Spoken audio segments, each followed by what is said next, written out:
Hi అండి అందరికి. ఈరోజైతే బెండకాయ ఎండు చపాతీ చేసేసుకుందాం రండి. బెండకాయలు ముందుగా ఏంచి పక్కన పెట్టేసుకొని, ఒక బౌల్ తీసుకొని ఆయిల్ వేసుకొని, ఎర్రగడ్డలు బాగా ఎర్రగా మగ్గిన తర్వాత టమాటాస్ వేసుకొని, టమాటాలు మగ్గేందుకు కొంచెం సాల్ట్ వేసుకొని కలుపుకొని బాగా ఎర్రగా మగ్గిపోవాలండి. టమాటాలు మగ్గిన తర్వాత నా పసుపు కారం వేసేసుకోవాలండి.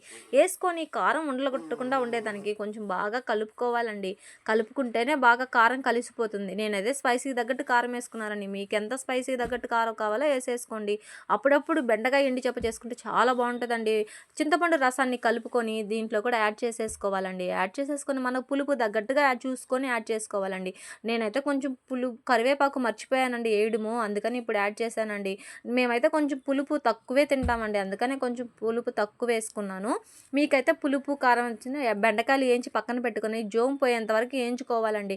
అప్పుడే బాగుంటుందండి, లేదంటే జోముగా ఉంటుంది. బెండకాయలు కూడా దీంట్లో యాడ్ చేసేసుకొని కలుపుకొని కొంచెం వాటర్ కూడా యాడ్ చేసేసుకొని ఇప్పుడే ఉప్పు కారం సరిపోకపోతే యాడ్ చేసేసుకొని ఒక 5 నిమిషాలు బెండకాయలు తెరలాలండి. అంటే పులుసు తెరిలిన తర్వాతనే మనం ఎండు చేపలు తాటాకు చేపలు అంటారండి. మా సైడ్ అయితే ఇవి నెల్లూరు సైడ్ తాటాకు చేపలు అంటారు.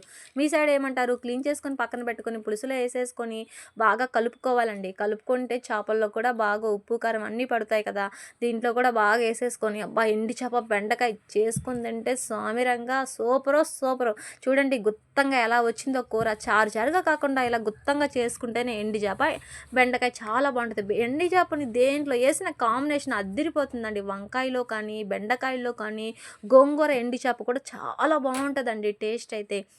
చూడండి వేడి వేడి అన్నంలో. నా వీడియోస్ అయితే లైక్ చేయండి, షేర్ చేయండి, సబ్స్క్రైబ్ చేసుకోండి ప్లీజ్.